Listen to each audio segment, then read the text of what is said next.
नमस्कार दोस्तों, मैं प्रमोद शर्मा आप सभी का स्वागत करता हूं अपने चैनल पर।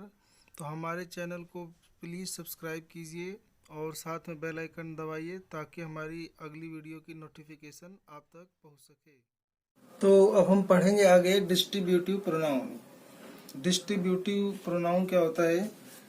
मतलब ऐसा प्रोनाउन जो जो बांटने का काम करे, मतलब डिवाइड का काम, विभाजित करने का, बांटने का काम करे, वो डिस्ट्रीब्यूटिव प्रोनाउन होता है। डिस्ट्रीब्यूटिव माने बांटना, तो ये भी बांटने में का काम करेगा। जो नाउन या प्रोनाउन को आपस में बांटने का काम करेगा, सब्जेक्ट को बांटने का काम करेगा। तो each, either, neither, every, none, ज्यादातर इनको ही कह देते हैं कि डिस्ट्रीब्यूटिव प्रोनाउन है। लेकिन अगर इनके बाद नाउन आता हो और नाउन से पहले या फिर ये आते हो तो इनको फिर कहेंगे एडजेक्टिव। ठीक है। तो कुछ प्रोनाउन जो होते हैं वो एडजेक्टिव की तरह भी इस्तेमाल होते हैं। ठीक है। इच का प्रयोग कब करते हैं? Use for two. अगर दो के लिए कभी यूज करना हो तो इच यूज कर लो। और मोर देन टू, दो से ज्यादा होगा तो आपको इच नहीं एवरी यूज करना है। ठीक है। दोनों का हिंदी प्रत्येक प्रत्येक होता है। ऐसे ईदर, ईदर का मतलब होता है दो या दोनों में से कोई एक, और नीदर का प्रयोग दोनों में से कोई नहीं। ठीक है। तो हम देखते हैं इनके कुछ यूजेस के बारे में। ईदर का प्रयोग दो में से कोई एक के अर्थ में होता है। Either of these three friend, देखो यहाँ तीन जने आ गए तो तीन जनों के लिए यहाँ पे हमने ईदर यूज कर लिया जो गलत हो जाएगा। तो either of this three friend is naughty, ये गलत हो गया क्योंकि तीन के लिए हम ईदर यूज नहीं कर सकते, दो के लिए कर सकते हैं। तो अगर हम यहाँ टू लिख दें तो सही हो जाएगा। ऐसे हम लिखे हैं अगले में either of this two pens is red, तो ये सही है क्योंकि दो के लिए हम ईदर लगा सकते हैं। ठीक है। लेकिन दो से अधिक व्यक्ति या वस्तु से कोई एक के अर्थ में एनी या वन का प्रयोग होता है। ठीक है। तो लिखा है one of this three friends is naughty. अब तीन में से किसी एक का जिक्र कर रहे हैं तो आप वन का यूज कर सकते हो या एनी का यूज कर सकते हो। तो हम कह रहे हैं, हम पॉजिटिव सेंटेंस में वन का यूज करते हैं और नेगेटिव में एनी, या इंट्रोगेटिव में एनी का यूज करते हैं। तो one of this three friends is naughty, तो तीन में से कोई एक दोस्त शरारती है, नोटी है। नीदर का प्रयोग दो में से कोई भी नहीं के अर्थ में होता है। नीदर का प्रयोग दो में से कोई भी नहीं के अर्थ में होता है, यानी नेगेटिव सेंस में नीदर का प्रयोग होता है। Neither of these two girls is active, तो दो के लिए तो नीदर आता ही है। और चेक करो कि इसका मतलब दो में से कोई भी नहीं, दोनों को मना कर रहा है। Neither of this two girl, इन दो लड़की में से कोई भी नहीं एक्टिव है, इज एक्टिव, तो सही लिखा है। लेकिन दो से अधिक व्यक्ति या वस्तु में से कोई भी नहीं के अर्थ में नन का प्रयोग होता है। ठीक है। अगर हम लिख दें neither of his four son, तो देखो दो से ज्यादा चार हो गए, फोर सन। तो neither of his four son looked after him, तो ये गलत हो जाएगा। अब दो से ज्यादा बच्चे की बात हो रही है सन की, तो यहाँ पे नीदर हटा के नॉन लगा देंगे, none. None of his four son looked after him, तो अब ये आपका सही है। तो जब दो से अधिक व्यक्ति या वस्तु का जिक्र हो तो आपको नीदर का यूज नहीं करना है, तब आपको नन का यूज करना है। ठीक है। अगला है आज का आठवां, रेसिप्रोकल प्रोनाउन। तो रेसिप्रोकल प्रोनाउन जो होते हैं इन्हें परस्पर वाचक सर्वनाम कहते हैं, जो ये आपस में एक दूसरे के लिए इस्तेमाल होते हैं। तो दो ही होते हैं, एक ईच अदर और एक होता है वन अनदर। तो ईच अदर तथा वन अनदर को रेसिप्रोकल प्रोनाउन कहते हैं। ये पारस्परिक संबंध यानी आपसी संबंध को व्यक्त करते हैं। ईच अदर दो व्यक्ति या वस्तु के लिए होता है। वन अनदर दो से अधिक व्यक्तियों या वस्तुओं के लिए प्रयोग होता है। तो दो जनों की बात होगी तो ईच अदर, और दो से ज्यादा होंगे तो वन अनदर आएगा। ठीक है। अब लिखा है जैसे he was so afraid, he was so afraid that his knee knocked one another. देखो यहाँ पे नी यानी घुटनों की बात हो रही है, और घुटने क्या होते हैं? दो होते हैं। तो दो के लिए आपने वन अनदर लगा दिया तो गलत हो गया, इच अदर आएगा। ठीक है। ऐसे लिखा है after the farewell the students of class 12 bade each other goodbye. तो देखो यहाँ पे स्टूडेंट्स यानी ज्यादा बच्चों की बात हो रही है, दो से ज्यादा विद्यार्थियों की बात हो रही है, और हमने यहाँ इच अदर लगा दिया तो ये गलत है। तो इच अदर को वन अनदर में परिवर्तित करो। तो यहाँ पे अगर हम इच अदर को हटा के वन अनदर लिख देंगे तो सही हो जाएगा। ठीक है। क्योंकि दो से ज्यादा विद्यार्थियों की बात हो रही है तो वन अनदर यूज करेंगे, और अगर दो की बात होती तो इच अदर। ठीक है। इतना ही था। 9वां पढ़ेंगे relative pronoun, sorry reflexive pronoun. तो जब वाक्य में स्वयं, खुद ही, खुद को, अपने आप जैसे शब्दों का प्रयोग हो तो रिफ्लेक्सिव प्रोनाउन का प्रयोग होता है। यानी वाक्य पढ़ोगे तो उसकी मीनिंग आ रहा होगा स्वयं को, खुद ही, स्वयं, अपने आप, ठीक है। अगर ऐसे वर्ड आ रहे हैं हिंदी के तो ये रिफ्लेक्सिव प्रोनाउन होता है। तो कैसे बनता है ये? तो माई सिंगुलर होता है, मान लो, you singular, your singular, him और हर, इट, ये सब सिंगुलर है। इनके साथ आपको सेल्फ जोड़ना है, SELF, सेल्फ जोड़ने पर, तथा आवर, आवर्स और देम, ये तीनों प्लूरल होते हैं। में सेल्फ जोड़ने पर, SELVES, सेल्फ जोड़ने पर रिफ्लेक्सिव प्रोनाउन बनाए जाते हैं, ठीक है, बनाए जाते हैं।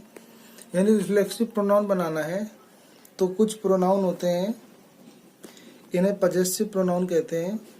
तो इनमें पजेसिव प्रोनाउन में क्या जोड़ देते हैं? या तो सिंगुलर होंगे तो सेल्फ, और अगर प्लूरल हुआ तो सेल्फ जोड़ देंगे, ठीक है। ये वाक्य में ऑब्जेक्ट की तरह प्रयुक्त होते हैं। ये बहुत इंपॉर्टेंट लाइन है। जो रिफ्लेक्सिव प्रोनाउन होते हैं ये वाक्य में ऑब्जेक्ट की तरह यूज होते हैं, यानी वर्ब के बाद आते हैं, एवं वाक्य के सब्जेक्ट को ही व्यक्त करते हैं। और उनका जो मीनिंग होता है वो इस तरह का होता है कि वो सब्जेक्ट की ही बात कर रहे हैं, सब्जेक्ट पर ही एक्शन हो रहा है। तो the action done by, note करेंगे कि the action done by the subject turns back या रिफ्लेक्ट अपॉन द सब्जेक्ट। यानी जो भी एक्शन सब्जेक्ट कर रहा है, सब्जेक्ट जो भी एक्शन कर रहा है, यानी वर्ब कर रहा है, काम कर रहा है, तो उस वर्ब का जो असर होगा, उसका जो इफेक्ट होगा, प्रभाव होगा, तो वो रिटर्न होकर उसी पे लगेगा, यानी वो सब्जेक्ट के ऊपर ही पड़ेगा। जैसे ही हर्ट हिमसेल्फ, उसने खुद को चोट पहुंचाई या पहुंचाया। तो उसने खुद को चोट पहुंचाई, तो देखोगे कि ये जो हर्ट का काम है, ये जो सब्जेक्ट का जो ये वर्ब है, और वर्ब के बाद जो ये हिमसेल्फ लिखा है, तो ये वापस एक्शन को इसी पे मोड़ दे रहा है, सब्जेक्ट पर ही वापस ला दे रहा है। तो काम को करने वाले का प्रभाव सब्जेक्ट पर ही पड़ रहा है। तो ये आपका क्या हुआ? Reflexive pronoun. ऐसी वी रूइंड आवर सेल्फ, हमने खुद को ही बर्बाद कर लिया। यू रूइंड यूर सेल्फ, तुमने खुद को बर्बाद कर लिया। दे हर्ट देमसेल्फ, उन्होंने अपने आप को ही चोट पहुंचाई, ठीक है। कुछ रूल पढ़ेंगे। कुछ वर्ब के साथ रिफ्लेक्सिव प्रोनाउन का प्रयोग किया जाता है, तो जो निम्न है। पहला है एक्यूट। एक्यूट माने रिहा करना भी होता है, लेकिन जब इसकी मीनिंग आ रही है प्रशंसाजनक व्यवहार करना, तो इसके तुरंत बाद आपको रिफ्लेक्सिव प्रोनाउन यूज करना है सब्जेक्ट के अकॉर्डिंग। सब्जेक्ट में आई लिखा है तो लिखना है आपको माई सेल्फ, यू लिखा है तो यूर सेल्फ, और ही लिखा है तो हिमसेल्फ, ऐसे, ठीक है। अवेल माने लाभ उठाना। रिकनसाइल माने बेमन से ही पर स्वीकार कर लेना। अम्यूज माने मनोरंजन करना। रिजाइन मतलब होता है हथियार डाल देना, ठीक है। अवेंज माने होता है बदला लेना। ऐसी एक्सर्ट माने होता है आपका काफी मेहनत करना। अप्लाई मतलब होता है ध्यान लगाना। अडोप्ट मतलब होता है ढालना। Adjust, pride, absent, enjoy. तो ये कुछ ऐसे वर्ब हैं, इनके बाद अधिकतर आपको रिफ्लेक्सिव प्रोनाउन यूज करना है, क्योंकि ये काम सब्जेक्ट के द्वारा ही किए जाते हैं और इनका असर सब्जेक्ट पर ही पड़ता है, ठीक है। आई absented my self from the office, तो कह रहा है मैं स्वयं ही ऑफिस से एब्सेंट था। तो एब्सेंट के बाद देखो माई सेल्फ आया। तो एब्सेंट एक ऐसा वर्ब है कि जब हमें बताना हो कि ये काम मैंने खुद किया है, खुद एब्सेंट थे, तो माई सेल्फ आएगा। आई के लिए माई सेल्फ, यहाँ ही होता तो हिम सेल्फ, सी होता तो हर सेल्फ, दे होता तो देम सेल्फ, ठीक है। I enjoy themself the pleasure of weather. तो देखो यहाँ पे हमने आई के लिए यहाँ पे क्या लिख दिया है? देम सेल्फ, तो ये गलत हो गया। तो या तो आई को बदल के क्या करो? दे, तो दे एंजॉय देम सेल्फ, तो ये ठीक हो जाएगा। नहीं तो इस देम सेल्फ को बदल के आई के अकॉर्डिंग माई सेल्फ लिख सकते हो, ठीक है। तो ये बिल्कुल सही है। तो एंजॉय कैसा वर्ब है, इसके बाद आपको रिफ्लेक्सिव प्रोनाउन आपको यूज करना होता है, ठीक है। ऐसे लिखा, नोट करेंगे कि दे एंजॉय द पार्टी। अब देखो ये एंजॉय वर्ब है, वर्ब के बाद यहाँ पे ऑब्जेक्ट है पार्टी, तो रिफ्लेक्सिव प्रोनाउन की जरूरत यहाँ पे नहीं है। तो क्यों नहीं है? तो यहाँ पे लिखा है कि अगर इंजॉय के बाद ऑब्जेक्ट का उल्लेख हो, यानी ऑब्जेक्ट हमें साफ दिख रहा हो, तो रिफ्लेक्सिव प्रोनाउन नहीं लगाना है। तो यहाँ पे आपको रिफ्लेक्सिव प्रोनाउन लगाने की जरूरत नहीं है, ठीक है। यहाँ पे आप पढ़ोगे तो यहाँ पे एंजॉय के बाद आपको रिफ्लेक्सिव प्रोनाउन लगाना पड़ा, क्योंकि यहाँ पे ऑब्जेक्ट नहीं था, ठीक है। They enjoy during vacation, they enjoy during vacation. तो देखो यहाँ पे दे के लिए देखा ना देमसेल्फ का, यानी इंजॉय के बाद यहाँ पे देमसेल्फ आएगा, क्योंकि ड्यूरिंग वेकेशन ये आपका वर्ब नहीं है, ठीक है। ड्यूरिंग प्रीपोजिशन है और वेकेशन प्रीपोजिशन का ऑब्जेक्ट है। तो प्रीपोजिशन का ऑब्जेक्ट है, ना कि वर्ब का ऑब्जेक्ट है। तो जब वर्ब का ऑब्जेक्ट अगर होता तो यहाँ पे रिफ्लेक्सिव प्रोनाउन नहीं आता। अब क्योंकि यहाँ वर्ब का खुद का ऑब्जेक्ट नहीं है, तो यहाँ पे हम क्या लिखेंगे? They enjoy themself. तो देमसेल्व्स का यूज एंजॉय के बाद करना है, ठीक है। परंतु ऑब्जेक्ट ना हो तो रिफ्लेक्सिव प्रोनाउन यूज करें। तो हमने देखा यहाँ ऑब्जेक्ट नहीं था, तो हमने यहाँ पे रिफ्लेक्सिव प्रोनाउन देमसेल्व्स का यूज किया। दे था तो देमसेल्फ, ठीक है। ऐसे लिखा ही वाज एब्सेंट, तो ये सही माना जाता है, क्योंकि यहाँ पे ये मेन वर्ब है और ये इस समय मेन वर्ब नहीं है, तो इसलिए इसके बाद हमें प्रोनाउन लिखने की जरूरत, रिफ्लेक्सिव प्रोनाउन लिखने की जरूरत नहीं है। ही अब्सेंट हिमसेल्फ, यहाँ पे हम लिखने की जरूरत है, क्योंकि ये भी है मेन वर्ब है, ठीक है। तो यदि अब्सेंट का प्रयोग मेन वर्ब के रूप में हो तभी रिफ्लेक्सिव प्रोनाउन का प्रयोग करना है। तो ये मेन वर्ब है, तो इसीलिए यहाँ पे ही का हिमसेल्फ आया, सी होता तो हर सेल्फ आता, ठीक है।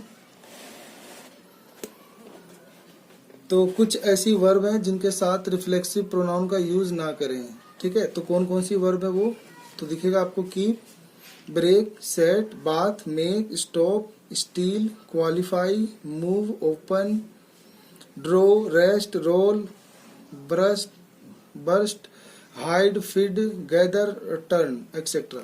तो ये ऐसे कुछ वर्ब होते हैं कि अगर कभी आपको ये वर्ब दिखाई देते हैं तो इसके बाद अगर आपको रिफ्लेक्सिव प्रोनाउन दिखाई दे तो गलत है। उस रिफ्लेक्सिव प्रोनाउन को नहीं यूज करना है इन वर्ब के बाद, ठीक है। इनके लिए मना कर रखा है, ये अपवाद है। जैसे हमने यहाँ पे दूसरा लाइन लिखा कि ही केप्ट हिमसेल्फ। देखो अभी आपने पढ़ा था कीप, और कीप का थर्ड फॉर्म या सेकंड फॉर्म क्या होता है? केप्ट। Keep, kept, kept. तो केप्ट क्या है? Second form. तो ये जो वर्ब है इसके बाद हमने ही के लिए हिमसेल्फ यानी रिफ्लेक्सिव प्रोनाउन यूज कर दिया, जो कि गलत है। तो ये सेंटेंस गलत है। He kept himself away from the function, तो ये गलत है। हम हिमसेल्फ हटा के ऊपर वाला लिख देंगे he kept away from the function, तो सही हो जाएगा।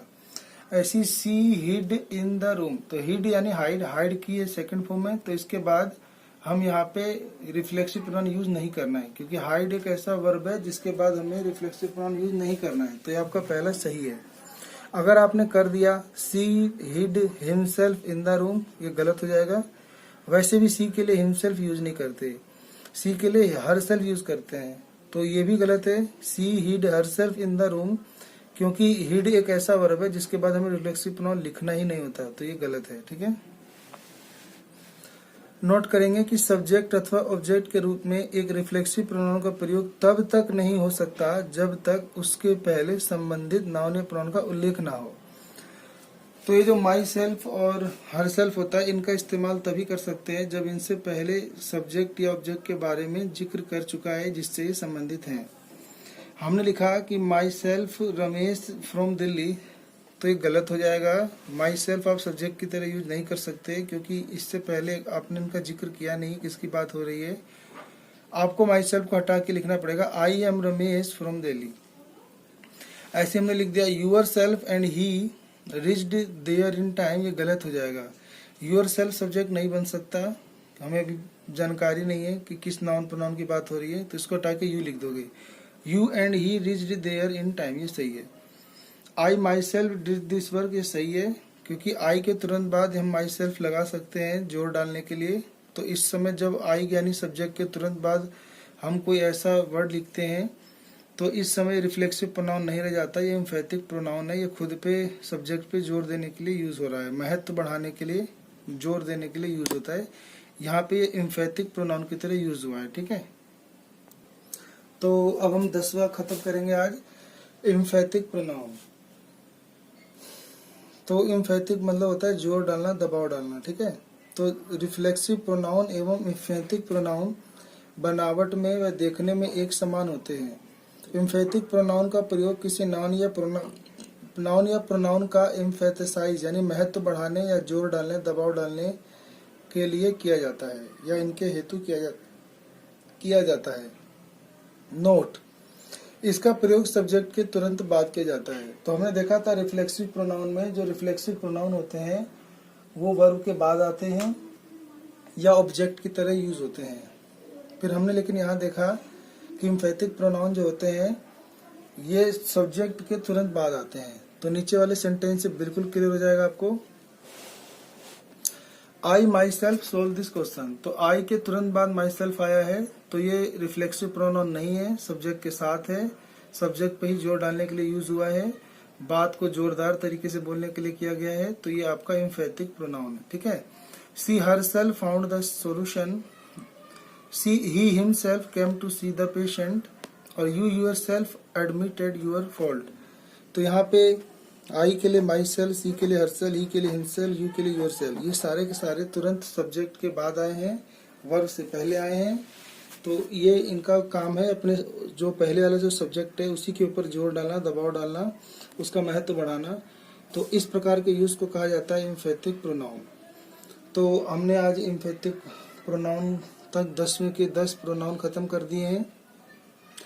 ये जो आपको हम रूल बता रहे हैं, ये जो रूल हैं ये आपके बड़े काम के हैं, और ये जो रूल हैं ये आपकी इंग्लिश बस सुधार सकते हैं। और इस इंग्लिश को अगर आप और बेहतर बनाना चाहते हैं तो सिर्फ आपको प्रैक्टिस ही करनी चाहिए। आप जितना ज़्यादा प्रैक्टिस करोगे, इस रूल को जितना ज़्यादा आप बार बार पढ़ोगे, बार बार इस्तेमाल में लाओगे, तभी आपका ज़्यादा परफेक्ट इंग्लिश बनेगी और आपको तभी इंग्लिश में महारत हासिल होगी। ठीक है। तो बार बार जो भी हम आपको जो रूल से परिचय कराते हैं, इसको 1-2 बार सुनने से ये चीज़ें याद नहीं रहती हैं। इनको बार बार 10 से 15 बार तो आपको जरूर इनको पढ़ना चाहिए। तो अगर आपने नोट कर लिया है तो आप उसको बार बार रिवाइज किया कीजिए, और नहीं किया है तो आपको वीडियो जरूर 1-2 बार देखनी चाहिए। जो भी दिक्कत, डाउट है वो आपके हमारी वीडियो में ख़त्म हो जाएगी। ठीक है। तो मिलते हैं अगली वीडियो में। आप सबका अपना कीमती समय देने के लिए बहुत बहुत धन्यवाद। हमारे चैनल को जरूर सब्सक्राइब कर लीजिए।